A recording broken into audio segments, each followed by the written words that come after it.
นไม้กับเศษเล็กออกมาไว้สวนพี่น้องนี่บอนเก็บเนาะไม้ก็เอาเข้าไว้ผมนี่เล็กก็ไว้นี่แล้วพี่น้องแกงเส้นสเล็งออกมาพอดีมานั่งพักเมื่อยอยู่บ้านสวน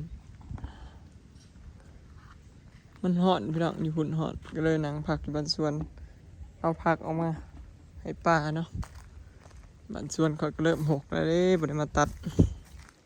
สบายดีเด้อพี่น้องสบายดีเบิดทุกคนเนาะสบายดียามสายๆพี่น้องมาเกลือปลาพี่น้องแล้วก็สิเอาหอยมาปล่อยเนาะสิให้ผักบุ้งมันก่อนให้ผักบุ้งไปว่านี่เบิดเกี่ยงอับหลับพี่น้องสลอยว่าสิปลูกใหม่มันแก่เลยให้ปลากินซะตัวนี้โอ้ยตัดออกมาหลายเติบเลยเดี๋ยวสิให้ฟังนี่น้ำปลาหมักกินผักบุ้งพี่น้องกับหอยนี่ก็จะมาปล่อยแต่ว่าเอาน้ำซะก่อนเลยมันพูเลือกเอาตัวใดมันพูหรือมันเน่าบอกพี่น้องอะไรอีเมลบอกตัวใดมันพูหรือมันเน่าแล้ววะดี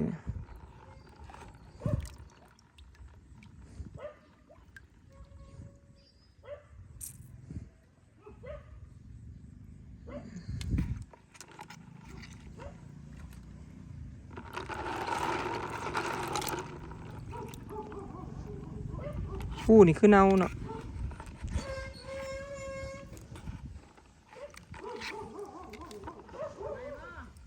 ฮะสิให้พาไปบ่ให้คอยขี่รถยังมาชวนลงหวยแล้วบ้านี่ฮะโอเคซะเดี๋ยวเกลือปลาก่อน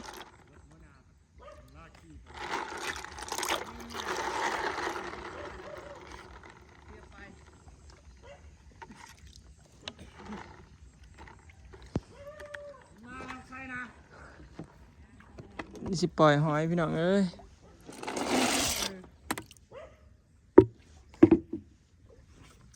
ตัวเดินปูมันตายเนาะ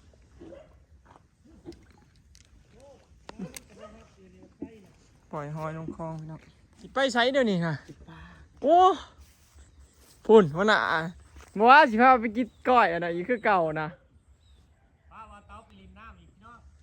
บอกว่าสิพาไปกินก้อยอันเก่าก้อยหอยนะฟ้ามาเอาไปกินขายังไม่ได้เศร้าเดี๋ยวนี้นะ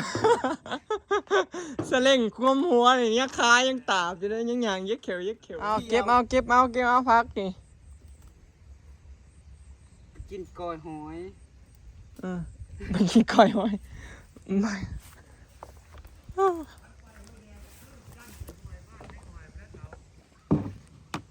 ไปหาซุ่มมันร้อนนะบ่ได้ข่าวเยอะ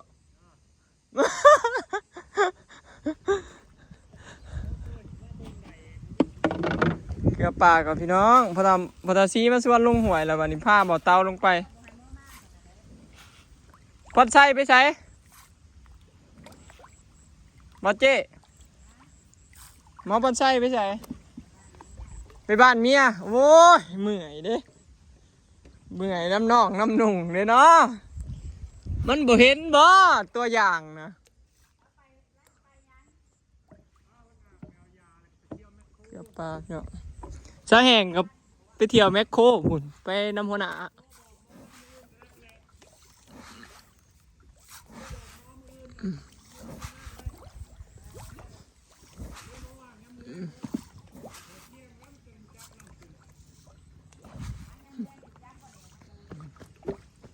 ประมาณนี้พี่เนาะ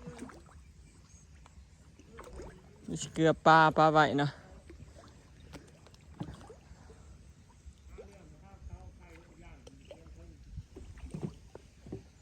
พอแล้วพี่เนาะไปเกลือปลาดุกก่อนเอาไปเขามานำมาคุมอะไรเลยตัวซีมาคุมมาลงหวยนำบ่มีหมู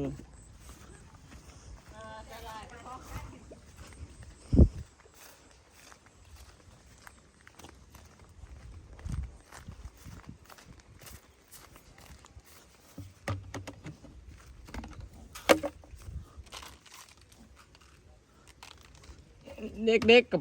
ชิมอนก็ไปต่างสั่งพอนใส่กับมือหาเมียเมื่อไงได้เนาะ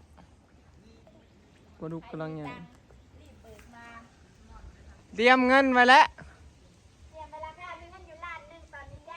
อ๋อเตรียมเงินไว้แล้วใครอยุ่สนะเฮาก็มีอยู่ล้านหนึ่งคือกันเดี๋ยวนี้หมูอุกอ่างดอกเฮายันเจ้ากับเฮากับพูละล้านก็เป็น2 ล้าน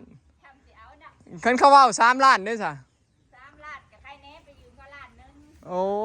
ยืมแหละ โอ้ยเมื่อยน้ำเด้เนาะ ชุดละล้าน เฮาโลอุตส่าห์บอกเฮาโล 4กะล้านนึงทีนี้ละล้าน3 ล้าน เฮาโลอุตส่าห์บอกพ่อนายมันเลยก็บอกอย่าไปใกล้อย่าไปใกล้ เป็นน้ำอ้ายก็ระบาวนั่นแหละหาซ้อนมาอย่ามาเบาหาซ้อนในร้านจะแนวนะไปเรื่อย บ่ได้สอนให้ไปแจ้งได้บ่ได้สอนให้เอาลูกเอาเมียได้มีแต่สอนว่าอย่าเอาเมียเด้อเอาเมียแล้วมันมีแต่แนวถูกข์ยากลำบากเงินคำหาเงินหาคำ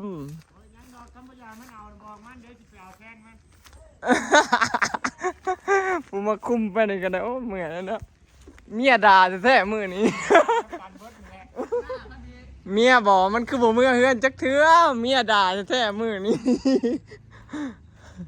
ทีมนี่บ่มีเวียกหาเรื่องให้เมียด่า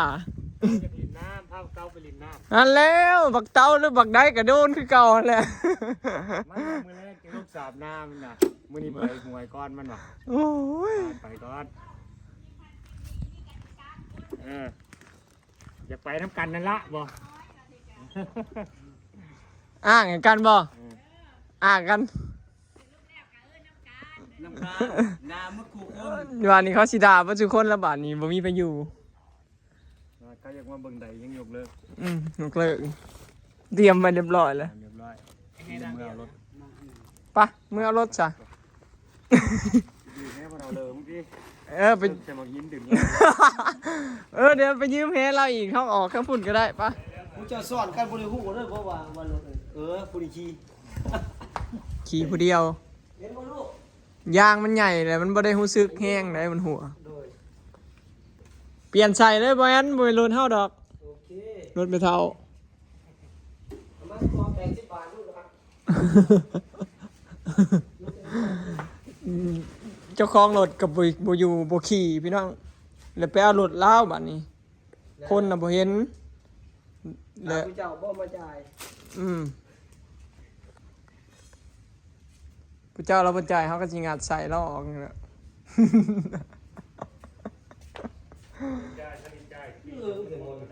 ขี่จนมันหัวซะก่อนแล้วเนาะ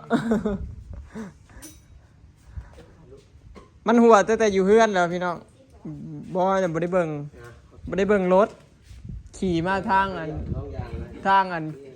หน้านะหลังเฮือนขี่มาก็รู้สึกอยู่มันเล็กๆมันบ่แฮงแหละออกมาฮอดเที่ยงไปเท่าไหร่ออกมานี่มันคือหลอกแหลกแห้งแท้แล้วมาส่องเบิ่งรอบเพราะว่าโอ้มันหัว ซองไหนก็รู้ไปเด้อ พอเราจังบุขี่มันหัวเราจอดปลาไหวพี่น้อง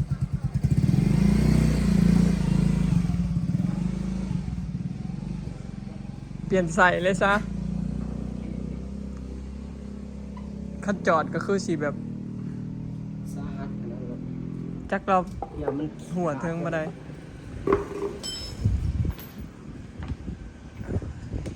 มันเป็นอะไรบ่มือสิลงหัวนี่มันเป็นอะไรบอกเต้ามึงนี่ซวยรีใดเมื่อนเว้าเด้อเฮ้ยโตนี่ร้ายเถื่อแล้วไปน้ำเฮาซอกเถื่อแล้วมีแนวแล้วนี่เถื่อที่2นี่ก็ยังบ่หลามาหัวอีนี่FC มันเป็นย้อนอันเฮาเว้าบ่ดีบ่แม่นพี่น้องนี่เป็นน้ำมอเสือเหลืองนี่มัน2 รอบแล้วนี่บ่แม่นเว้าได้นี่เต่าบ่ได้เลยตัวต้องไปอาบน้ำมนต์เลยตั้งแต่อัมพราฟันมาตัวเขาไปห้องเรานี่มันช่วยมาเลยนี่นะ ช่วยได้แค่นี้แหละ มันต้องแก้ กินนาทีตับมันนะ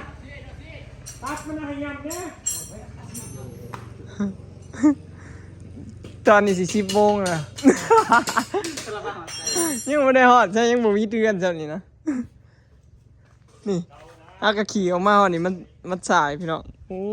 หักล้อยางมันใหญ่นะมันโบอยากหูซึกปานใด แล้วก็ลำหน้าน่ะ จะดูเปลี่ยนใส่ เดี๋ พี่ ยว น้อง ไม่ลำหน้า แล้ว4-5มื้อ โอ้ของตัวยูดินก่อน ไว้เอาต้องทำแบบนี้ เสนอมือ เมียด่ายังมาอยู่ขนาดนี้ นี่อ่ะเมื่อก่อนมีไปเสียไทย เมีย จะมึงบ่มาลำหน้าผู้เดียวที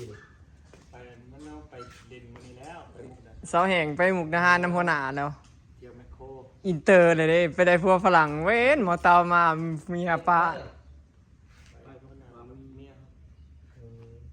เสาแห่งน่ะไปไทยนำพระธามีพี่น้องแต่มีเรา โอ้ยตายกู ถ้ามีเราไปหาหมอแล้วพอดีพาเสาแห่งไปเล่นเลยไปเที่ยวเลย เที่ยวหาง เราอย่าไปพัวฝรั่งเฮ้ย ย่านแต่บันไดเลื่อนหนีบข้าม รีบหนีบบยันโดดขึ้นไปเลยหัวซักลงกันตี เคาะลิฟต์อยู่ของปัง รีบหนีบขาบ่ยันเขาหักรีบนะบ่ค่อยมีดอกพ่อเฒ่าส่วนแรกเขาใส่เป็นมันขึ้นทางพุ่นเลยส่วนแรกก็ขึ้นบันไดเลื่อนยันอัน ยันล่มปากคาบในบันไดเลื่อน เลยไปดึงมันขึ้นถอยลง ย่างยืนหืดบันไดเลื่อนไปขึ้นรอบตะกี้บ่เคยขึ้นไปขึ้นโว้ กับแก้ม ลื่นอยู่ว่าบ่ฮู้สิโดดไปทางใดโลด ขึ้นยากกับแก้มหิวฟ้า ไม่เฒ่าเอามาล่าเอ้ยพี่น้องไปบอกไม่เฒ่าขอยมาจ่ายหน่อยเด้อค่าใส่รถ โอ้แสดงว่าบดมาได้ดีบดคน มันกล่องอยู่มองเดียว เราบดมาแต่เฮิงแล้วยังว่ามันหัวเราจนบ่คิด เราไปหาเฮ็ดวันเนาะ เราไปเข้าป่าเมื่อวานนี้ มันสายมาแต่ เหยียบน้าแทงเขาดึงออก2 3 เอาเฮาไปหาเฮ็ดละมื้อ เดี๋ยวดูเป็นจัง เรามาเราก็เดี๋ยวมันจ่ายแห่งสบายเราจอดทิ้งไว้แต่เฮิงเราสิวะ บ้านด้วย เมื่อวานเราขี่ไปหาเฮ็ดนั่นแหล้วมื้อเช้าว่านนี่แล้วมันหัวบัดนี้หัวแล้วเราก็มาจอดทิ้งไว้เดี๋ยวพอเราคือบ่ขี่รถเราอ่ะปกติมันเป็นหยังวะคือเป็นเราขี่นะเห็นมันหัวเลยไปยืมรถเราพี่น้องคนบ่อยู่ยืมมาเผื่อหัวโอ้ยสิลง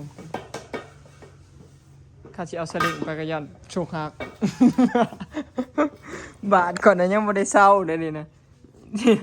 เจ็บอยู่นั่นนะ ไปลินน้ำตอนจะไปลินน้ ย่างมันอย่างนี้ ำเนี่ยเขาที่จะไปเจ้าจะไป เตรียมโตรถนี่เมียดารถนี่มาบ่อยู่เพื่อน 3 ค เขา น อยากไปเด้อเขาก็ได้อยากไป บอกไว้รถนี่หมอเตาอยากไปเด้อปล่อยบ่ได้อยากไปเด้ หมอเตาอยากไป เมียจ้าง80 บาทอยู่เพื่อนมันก็บ่อยู่ มันอยากไป เนี่ยเป็นโรคยา ตัวยังอยากไปกินก้อยหอยอยู่เว้ย 10 บาท มันต้องจ้างระดับ400-500เนาะจะอยู่เพื่อนเนาะระดับนี้จะสิอยู่ จอดรถก่อนพี่น้องเนาะคลิปนี้ก็สิเก็บภาพบรรยากาศสำนี้เด้อพี่น้องเนาะพอกันอยู่พุ่นละห่วยพุ่นละไปส่งคอยก็บอกเมียคอยแล้วแหละ ห้อยหรือกิน เมียคอยก็บอกแล้วไปโลดไปทางไหนก็ไปแล้วบ่ต้องโง่มาเมียคอยบัดนั้นโอ้ดีบัดนี้ก็เลยสิไปบัดนี้พี่น้อง ไปแล้วสบายดี เดี๋ยวรอคลิปหาปลาเนาะพี่น้องอยู่ห้วยแดงแต่ว่าบ่แม่นห้วยเก่าสงสัยสิได้ไปกินก้อยหอยคือเก่าบ่เอา ใหญ่ห้วยบัดนี้มื้อนี้มันแน่นอน น้ำท่วมไปแล้วพอนะคันไหล